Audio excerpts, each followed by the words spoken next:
Holy crap, 2016 is over. It's over. We're moving into 2017 now. And so we want to make a list of the top 10 most anticipated games of 2017, Dark Pixel Edition. Dark Pixel most anticipated games 2017. Top 10, and these are in order. They're just in order. put out a We video ranked these ones. about the January ones. We had a They were not brawl ranked. over it. We played fought. Smash. We had CPUs running a character that represented each game, and we figured out the top 10. See, there's some give, take, push, Some pull. But science finally, behind yeah, some science. And finally, we've got our top 10. So we're just going to get right to it. Number 10 is Nier Automata. That game looks really cool. It looks like Super Bayonetta style, like very, very, very fun. Yeah. I played the first one on first look, and of all the games I played, Vagrant Story was my favorite. Nier was my second favorite. Nice. And mostly from a presentational storytelling point of view. I know that. Well, a lot and I of think people, the gameplay complements the story so well, Yeah, and a lot it of games does. fail to do that. And a lot of people's complaints with the first game, like you were saying, was like kind of a lack of gameplay in it. It was like kind of rough around the edges. Looked like it wasn't totally polished in some ways. Not the case here. You played this demo. You've seen gameplay from this. This is like solid. And it really Yeah, it looks looks like solid. this could be the game where we all sit and take a moment, look at each other, and say, Platinum Games is back. Platinum Games is back. I'm could be predicting it. that moment will happen in 2017. We'll be streaming this fetch. Just set down the controllers fetching. Will be a good. Platinum Games. It happened. They back. finally did They're it. back, man. Yeah, but Nier Automata looks awesome. If you have not played the demo yet, it's not just an exclusive No, Japanese worldwide, one. yeah. A worldwide demo Yeah. is out. It has its own kind of self-contained story in it. Play it. It's awesome. Okay, number 9. Yep, moving to number 9, Kingdom Hearts 2.8. Now, if it was Kingdom Hearts 3, this would be like top of the list. Way higher. But Kingdom Hearts 2.8, it's supplementary material, even though Nomura says it's still really important, everyone should play it. It's supplementary material. It's really exciting to get a Kingdom Hearts coming out and to have, apparently he's put a lot into 2.8. And like point 2, final chapter prologue, Birth by Sleep, specifically, there's like a lot of story elements going into this. And the gameplay, I played it at E3, and it's solid. It's really good. Aqua is very talented. She can jump very high. She can do crazy stuff that Sora couldn't quite do before. They're gunning for more But, aerial. yeah, there's a lot of combos, right? verticality here. And in fact, a lot of the Kingdom Hearts 3 trailers I've been seeing, there's verticality in those levels as well. So there's a lot of up and down. So who knows? Maybe Sora will be just as capable as Aqua in 3. But Kingdom Hearts 2.8, packaged with it is Dream Drop Distance HD Remake and like a movie for the Unchained, the phone game. You won't have to play the phone game because it'll take you 400 hours to beat it. You can just watch a movie that they've put together with really nice CG that's gonna kind of everyone's wearing masks and it's like all about Summarize it. before And that's events way before back. Sora. Yeah. Yeah, I that's the thing I like the most about these remasters of the Kingdom Hearts games is that they're packaging them kind of all together.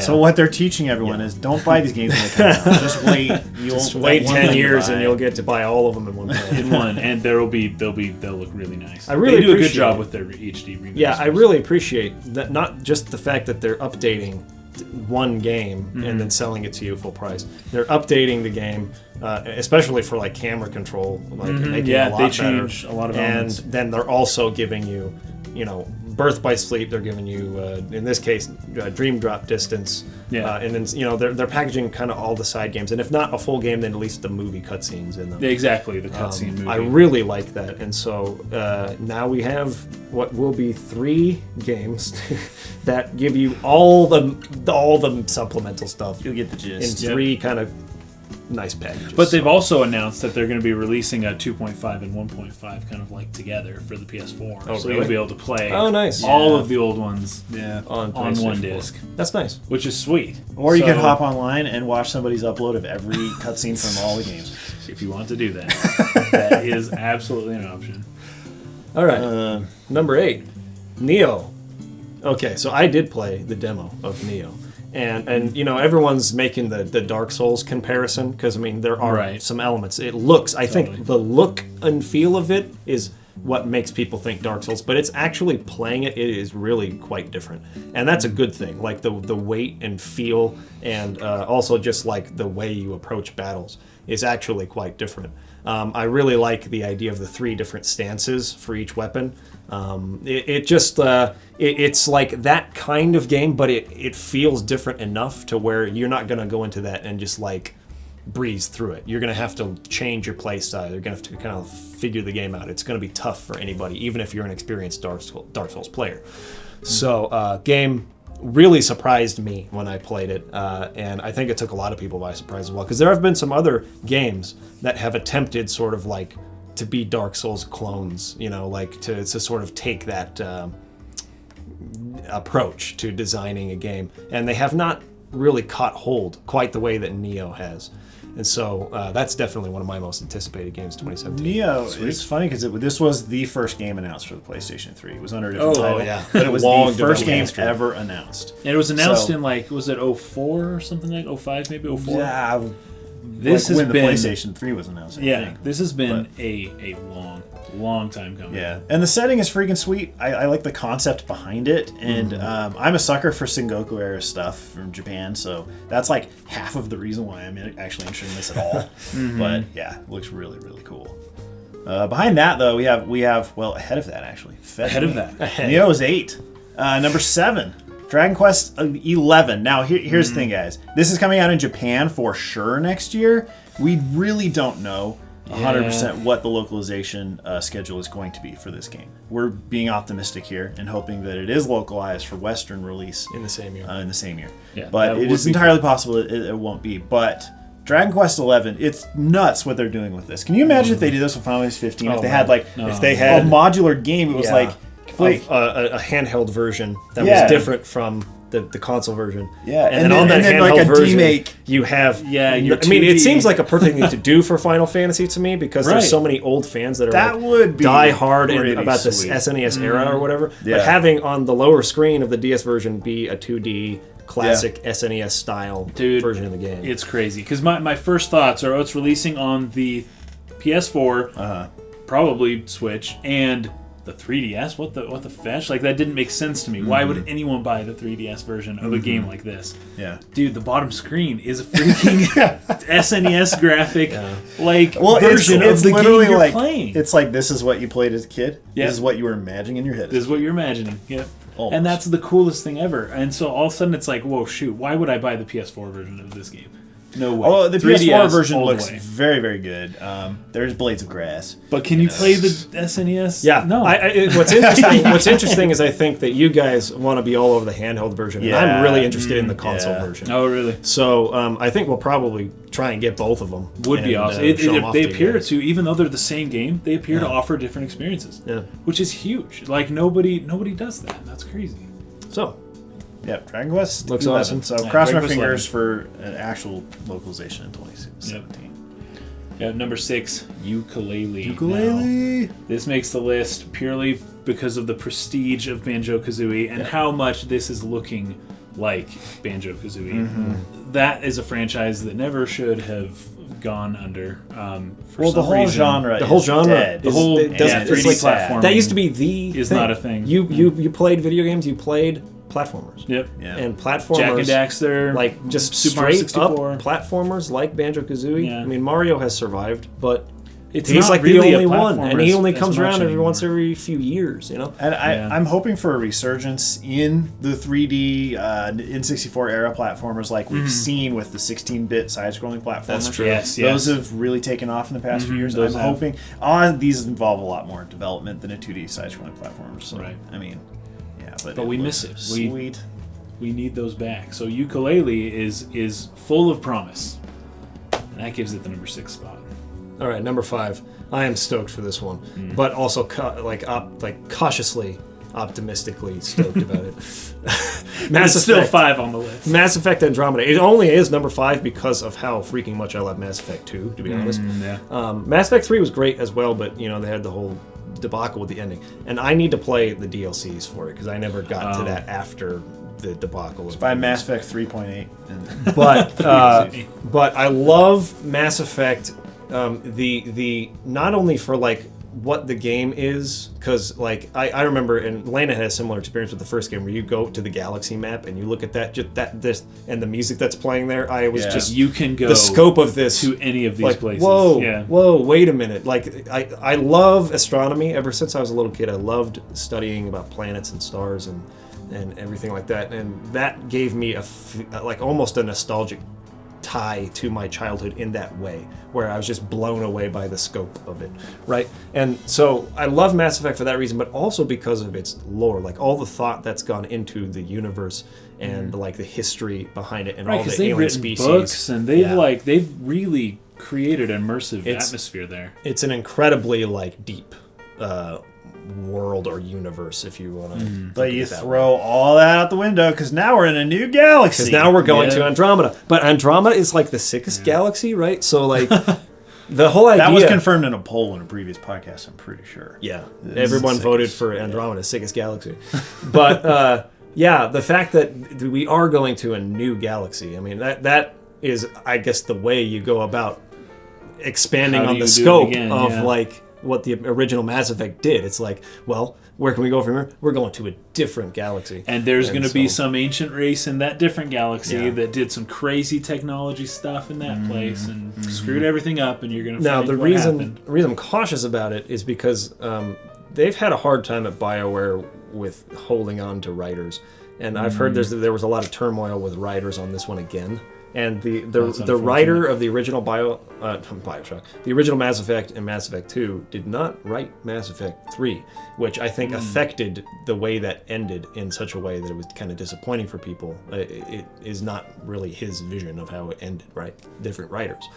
So I don't know about story. Hopefully it'll be really great, but I still love Mass Effect, and I love like the potential of Mass Effect. So Mass Effect number 5. There you go, number 5. Number 4, Red Dead Redemption 2. We freaking loved the Red Dead Redemption. We had a blast playing that one. Even like the kind of janky online multiplayer part was really fun, just because it was like riding around. We did some weird in the Wild West. Yeah, just screwing around. I hate the Grand Theft Auto games. I'm sorry, everybody, but I hate... Here come the dislikes. They're going to start rolling in. Dislike. I hate the Grand Theft Auto games. They don't connect with me. I feel really weird when I play them. To be completely honest, I feel weird when I play them. I don't enjoy it. Right. I love Red Dead Redemption, and I love Sleeping Dogs. Yep. So, and I know a lot of people rip on like Sleeping Dogs. It's like a GTA clone. Right. But whatever it is, tone or whatever, it works for me. That's because you can be a cop, man. You're a good guy. Because there you go. You're not like actually like going around killing or raping. Like true crime, we like true crime streets of LA and the true crime streets of New York was where we got a little too like, wow, this is messed up, man. Yeah, true crime's a little too realistic. Streets of LA was just pure fun. For some reason, it's like with cowboys, there's just different expectations, I guess. It's like, man, everyone's just kind of fending for themselves. So that moment in Red Dead where you enter Mexico is still one of like my favorite moments in video games ever. Like the music they're playing there, like the kind of path you're taking, you're entering, it just felt like really amazing. Yeah. The whole world of Red Dead Redemption was all the characters. There was some great voice acting in that game. Yeah. In particular, there were some things that didn't make sense, like all the machine gun stuff. Yeah. The crank machine. Those are the worst levels. But however, one of the best games I've ever played, Red Dead Redemption was, and so Red Dead Redemption. Yeah, we don't know a lot about it. The only thing that's weird about this... the title is funny. The title, right? Because before Red Dead Redemption, there was... Red Dead Revolver. Right. And then there was Red Dead Redemption. And then there wasn't. And this is the remake, the HD remaster. So the reason why it's confusing to me that it's Redemption 2 is because Red Dead Revolver was a different character, Red Dead Redemption was a different character, but that... without spoilers, that character story came to an end. So what is it about Redemption? Why is it is it the same guy? It can't really be the same guy. You remember the zombies, right? I remember the zombies. So there were the zombies. And then, that sort of created a split in the reality. And they're taking the zombie timeline. They're doing the Zelda universe. In the world where the zombies... in the universe where he lives... This is the world where he dies. It's this. Is where in the world with the zombies. It's this. There's 3 timelines for Red Dead lore. Anyways, we're done with Sweet that now. games. Yep. Okay, number 3, Persona 5. Now, I've played Persona 5. I've not beaten Persona 5 in Japanese, but it's a phenomenal game. It's my favorite game I played last year. It's one of my favorite games I've ever played. So, Kaysen got to play a bunch of it too. I played a few hours in. It's absolutely phenomenal. I can't say enough good things about this game. To me, at least for me personally, the only reason it's not number 1 on this list is because of the promise of the 2 items that are ahead of it. But the reality of what Persona 5 is this is a phenomenal game that everybody should play. It's coming out beginning of April. Yeah. After the localization delay, which I love hearing that. Localization delay. They delayed it because they want this to feel right. Not because of the frame rate was having issues or whatever. Or there wasn't enough side content. Yeah. Persona 5 is a sweet game. I mean, everyone's heard enough about it at this point. If you're interested in it, you probably know everything about it already. But yeah, games are sweet. It has style. Style in every aspect of that game. It's just so stylized. It's so cool. And if you're missing turn-based battle systems in your RPGs, then freaking play Persona 5. Some. That's the one. So I think what will happen here is that these guys will have covered the crap out of Persona 5 Japanese version, and when the English version drops, it'll be completely different. I'm going to be all over that. Sweet. That. There you go. Because it seems to have addressed the one issue I really had with 4 from the 3-hour PlayStation I had with it, session I had with it, was that it was a very long intro. Took too long to get going, and I've heard that this. It starts out with. It has a really quick beginning, and then it slows down. It slows down. You still go to class. You're still a student, a high school student. It goes slow, but the world's freaking sweet, though. Yeah. All right, number 2. Now, this is not confirmed for 2017. No, it's not. But I feel so confident in the sources that I've talked to, I won't call them sources. I want to call them people who are close, have their ears to the ground and are close to the situation, very close to the situation. Right. And I believe this will be confirmed in the coming weeks. With the 30th anniversary of Final Fantasy. Because they have that. Hopefully it's confirmed. And it's on the day Switch that Final Fantasy VII came out. Yeah. So there's no way it's Final Fantasy VII Remake Part 1 will be coming in 2017. Yeah. I feel very confident about this. It being the 20th anniversary of Final Fantasy VII. And the 30th of the whole series. It's just an opportunity you can't miss. Year for it. So, Final Fantasy VII Remake, or as we like to call it, the Crisis Core 2 Remake, will be coming in 2017. Yeah. And there's not much to say about it right now, because that information will come in the coming weeks. We'll be all over there when it comes out. But a game very close to my heart, got me into RPGs in the first place. Yeah. I love it, despite the fact that it's a very popular game to hate these days. I think that it's a great game. Even from an analytical standpoint, just one of the strongest RPGs ever made, and one of my favorites of all time. So that's gonna be awesome. That's it. Episode 1. Well, also, we will be covering it absolutely the day it comes out, which will be whenever that is. We're pretty sure. But also cautiously optimistic about that one. All right, guys. Time for number 1. The Legend of Zelda Breath of the Wild. Now, I know you were wondering, how come there's been no Nintendo on this list? That's because the Nintendo's neglecting to announce any of their games until the Switch. But the one that we know for sure will come out next year. We don't know if it's a launch title or if it may be delayed till November. Who knows? But Zelda Breath of the Wild is our number 1 most anticipated game of this next year. And we actually have to play it. We got to play it at E3. We got to play it for quite a while because the person who was kind of with our play session kind of let us, kind of redo the demo and kind of play it again. And we got to do different things the second time. And we got to play as hard as we could, beeline it in a certain direction. That game's incredible. That game, it's going to be a little different from what we played. I don't know if it'll exactly begin the way we saw it, or we know for a fact there will be towns and lots of people that we didn't see when we played the game. But even given how empty it felt when you start playing that demo, there's so much to do. There's so much to see. There's so much there without any NPCs, basically, except for the old man. And it's just the coolest experience I've had playing a demo. I cannot stress enough how mechanically sound it is, how good it feels to play. Yeah. It is, it's just spot on, which is what you come to expect from Zelda. I mean, they take a long time making their games, and Nintendo they all mechanically like really come together.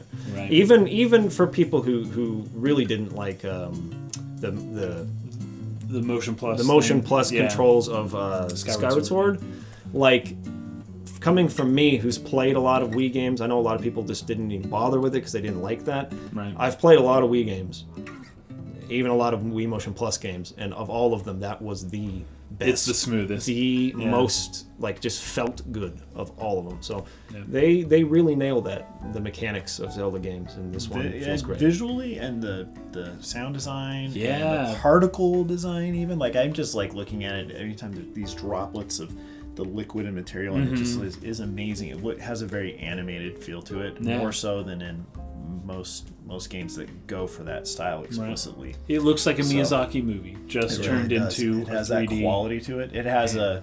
like an analog organic type quality to its animation and design, and that's really, really awesome. So it doesn't feel procedural. It doesn't feel. Sometimes large open world games can get a little bit like that if they're done poorly.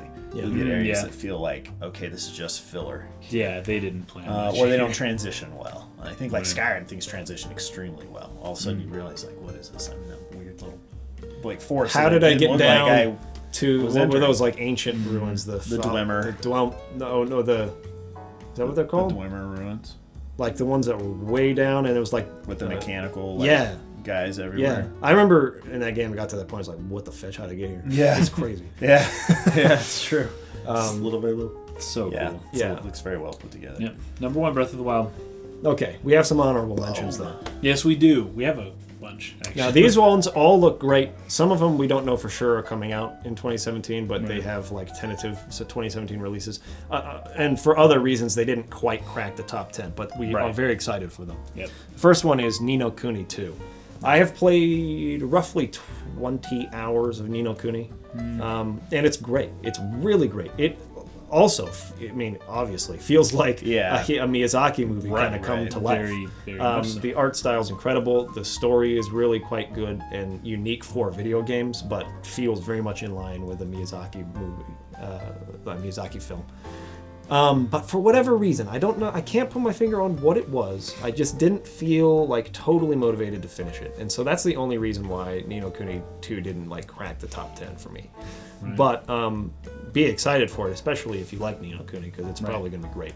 Because the first one was great. So. And then Horizon Zero Dawn just looks absolutely beautiful. And it has like a cool looking physics system, and there's these like robots. You're in this crazy, huge, very lush, very full looking world as far as like vegetation goes, and it seems to be pushing the limits of what this generation of consoles can do. Yeah, it's a very interesting genre mashup as well. Just looks visually incredibly stunning. There's a reason why they were using it to show off the PlayStation 4 Pro. Exactly. It's because it's probably the most beautiful game that you could look at that game and say, yeah, you couldn't have done that on PS3. Yeah, there's no way. I think if you have a PlayStation 4 Pro, like if you went in on the PlayStation 4 Pro, this will probably be the one game that will like benefit the most from being on the PS4 Pro. Yeah. Looks awesome. Totally. All right, then we got For Honor. I have seen lots of people demoing it, and the gameplay mechanics, again, very solid. I think that what a lot of people were maybe worried about it being a Ubisoft game and everything like that it has kind of been resolved through the demos that people have played. It runs very smoothly, and it's very engaging. Even in a tactical way, being able to read the person you're fighting and everything like that. It's just a very solid game. All in all, looks really good. Yeah. Final Fantasy 12 Zodiac Age, just a remaster of the first one. I'm not aware if they job added system. The Zodiac additional content. job system. So it's like a job class changing sort of system they've added to it. Okay. Which was the original international version. But the international version was only released in Japan, which makes no sense. Right?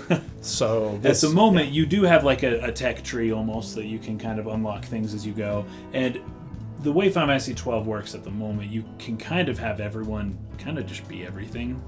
And so I would like to see that they can make a specific class system where it's not everyone's not just everything all the time. Yeah. But Final Fantasy 12 is an awesome game. So if you haven't played it, the remake is coming up, and that'll give you a new chance to play a new version of it. The only problem with this remaster is that they didn't fix his abs. No. They And look like, the same as in the original The one game. thing that if you're going for a visual, like, perfected version of something, and you don't change Vaughn's abs, like, come on. If you're looking at it from the front, you're playing it wrong. There you go. That's the. Yeah, don't look at it from this one. But you don't have to play as Vaughn. You can play as one of the other characters, and then you'll totally see him in the front. Oh, fetch. Yep. Just poked a hole straight into your argument. Prey. We saw Prey all over E3. It looked really, really cool. It was the craziest display. Like because they had exhibit, one yeah. of those 360-degree sound kind of things. Yeah, You that was stand great. You right gotta underneath stand the under it. dome. Oh, It sounds like was stuff's creepy. coming from every direction, and Yeah. it's freaking whack. Yeah, they kind of built like what looked like the interior of a space station, so you could like look out and see like the planet outside and stuff. I was expecting there to be some kind of alien type thing inside of of that the tank. pod. Oh, yeah. Ooh. But there wasn't. Yeah. They didn't give us jump scare. I have to dock the free half point for no jump scare. So that's why it didn't make top 10. But- we didn't There get you jump go. scared. I think the trailer, and you have to kind of be like, it's a trailer. It's a debut Yeah. trailer. You didn't actually see like real gameplay in it. Right. It's probably not going to look that good when it actually comes out. But I'm very intrigued, being a huge fan of Dead Space. Dead Space is one of my favorite games of all time. And I love just like the whole idea of like a horror setting being like on a space station somewhere or something like that, right? And this has some elements of that in it. A little bit more action-y, but because it's going to be a first-person shooter. But looks great. Looks great. Yep. Last of Us 2. Yeah, well, we don't know if it's going to come out. We don't know if it's coming out this year or not. Basically, that's the reason. That's the reason why It's not. It's But nowhere in the the top guitar 10, strings look freaking but great. The guitar animation on strings, those man. guitar strings, man. Ooh, the way they just. And the way that she's picking them and everything. Games have come a long way, I tell you what. Oh, wow. But Last of Us was one of my favorite games of the PS3 generation, last gen. It's storytelling. From a storytelling standpoint, again, I always stress storytelling. It's phenomenal. Like, nothing to complain about there. The structure of that story is amazing. And the way it's delivered is amazing. And the tone is amazing. And I also really enjoyed the gameplay. And it seemed to fit really well with the story, which I like. This is why I kind of like it better than Uncharted, like, personally. But anyways, I don't know where they're going with it. It ended pretty darn well. So Shit, well, she's going to kill them all, dude. she's still there. she's going to kill them all. She's going to kill them all. She said that. But the two are still together. Their story didn't really come to an end. And I guess you can do that in this world, but it did seem to end on a pretty like, I won't say a good note. It doesn't feel Definitive good, note? but it seemed like an appropriate note Yeah. to end it on. So we'll see where it goes. Looks good. Yeah, and then the trailer for Death Stranding came out. And Couple once now again, at this point. yeah, we just don't really know what to freaking think. We don't really knows. know what the game's about, but it has some big actors in it, so that's cool. Guillermo del Toro Big is Del in the Toro. game, dude. What the fetch? Yep. And, I saw his 3D model running around in a video Yeah. game. Didn't think I'd ever see wearing those that. same glasses that he wears in real life. Recently on I Christmas, I don't know if you guys saw his tweet on Christmas, but he said F Konami Yeah. on Christmas. He was like a Christmas like message that still rings true, like F Konami. So funny. So the one thing to note about Death Stranding is that Kojima and Del Toro are wanting to F Konami with the game. Yes. They want to use the game to F Konami. So that in itself. I think Be a worth company playing and called buying, you guys. Kobami is going to have caused an international disaster that wiped out humanity. That's it. In their game, Yeah, they'll have it called Kobami. Yeah, Kobami.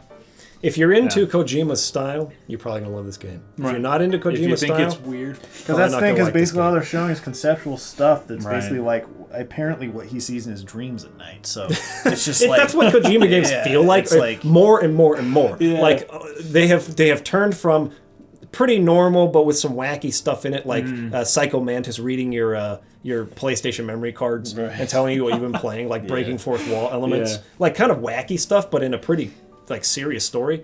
To essentially just like fever dream level stuff. Like this is just crazy. It's like hallucinogenic. It's like whack. weird. So- yeah, pretty weird.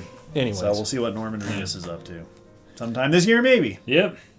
Hopefully, No. we see some freaking gameplay for it. Because that's I the know thing. that's is like the thing. It's a game. Teasers are fine, You gotta show but I gameplay. think there's a limit to teasers. Come on, dude. Quit putting effort into making these and just show some Actual gameplay. game. Yeah.